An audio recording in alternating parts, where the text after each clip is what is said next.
रीवा का स्कूल शिक्षा विभाग एक बार फिर अपने प्रदर्शन और प्रशासनिक व्यवस्था को लेकर पूरे प्रदेश में चर्चा और आलोचना के केंद्र में आ गया है। लंबे समय से शिक्षा व्यवस्था और परिणामों को लेकर सवालों के घेरे में रहे रीवा जिले से इस बार जो आंकड़े सामने आए हैं, उन्होंने न केवल विभागीय दावों की पोल खोल दी है, बल्कि पूरे संभाग की छवि पर भी गंभीर सवाल खड़े कर दिए हैं। बोर्ड परीक्षा परिणामों में 30% से कम रिजल्ट देने वाले 27 से अधिक स्कूलों के प्राचार्यों को लोक शिक्षण संचालनालय भोपाल ने तलब कर कड़ी समीक्षा बैठक में आमने सामने पूछताछ की, जहां अधिकारियों ने स्पष्ट शब्दों में नाराजगी जताई और भविष्य में सुधार न होने पर सख्त कार्रवाई, यहां तक कि वेतन वृद्धि रोकने तक की चेतावनी दे दी गई है। क्या बोरवेल करवाना चाहते हैं और ढूंढ रहे हैं असली न्यूट्रॉन 40 kg बोरवेल पाइप? तो पाइप पर न्यूट्रॉन का लोगो और 10 साल की गारंटी लिखा हुआ देखकर ही खरीदें। नकली और कमजोर पाइप्स जल्दी टूटते हैं और खराब हो जाते हैं, इसलिए अब चुनिए neutron 40 kg heavy duty borewell pipes, जो हर गहराई और दबाव में रहे मजबूत।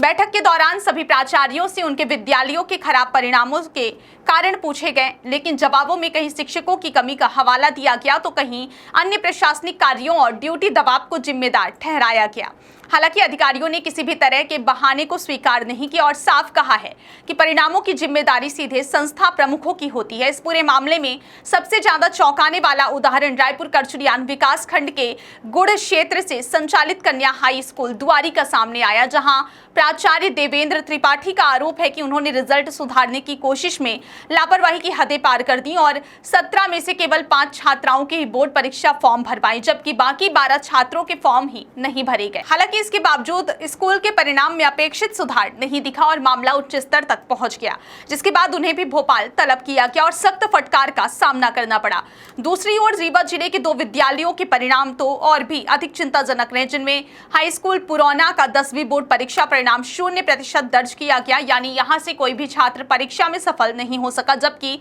जवा हाई स्कूल का परिणाम मात्र 4.55% रहा, जो प्रदेश स्तर पर बेहद खराब प्रदर्शन की श्रेणी में आता है। इन दोनों विद्यालयों ने शिक्षा व्यवस्था की गुणवत्ता पर गंभीर सवाल खड़े कर दिए। इसके अलावा भी कई विद्यालय ऐसे रहे जिनका प्रदर्शन बेहद कमजोर रहा, जैसे कोनीकला जवा का 10.34%, भनीगवा जवा का 10.53%, डिगवार और पहरखा का 14.29%, शिवराजपुर नई गढ़ी का 15%, प्रतापगंज हनुमना का 16.67%, जोरौट नई गढ़ी का 17.65%, जनकहाई जवा का 18.18%, सितलहा का 18.88%, बहेरा डाबर का 19.05%, रंगौली सिरमौर और मॉडल हाई स्कूल सितलहा 21.95%, बदराव गौतमान का 22.22%, इटाहा कला का 22.58%, चांदी का 24.56%, कन्या दुआरी रायपुर का 25%, डिहिया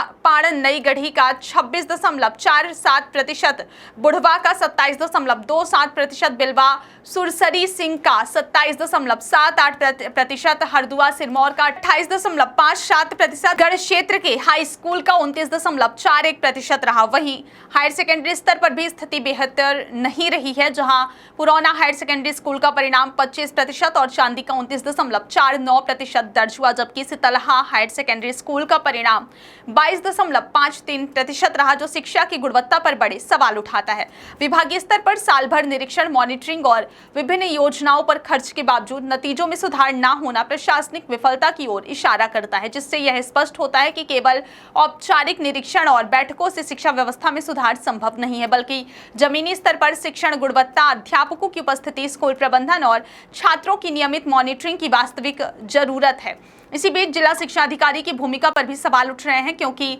लगातार निरीक्षण और शासन स्तर से की गई निगरानी के बावजूद परिणामों में कोई ठोस सुधार नहीं दिखा, जिसके कारण पूरे रीवा संभाग की शिक्षा व्यवस्था एक बार फिर आलोचना के केंद्र में आ गई और यह मामला अब प्रदेश स्तर पर एक बड़ी प्रशासनिक चर्चा का विषय बन गया है, जहां भविष्य में सुधारात्मक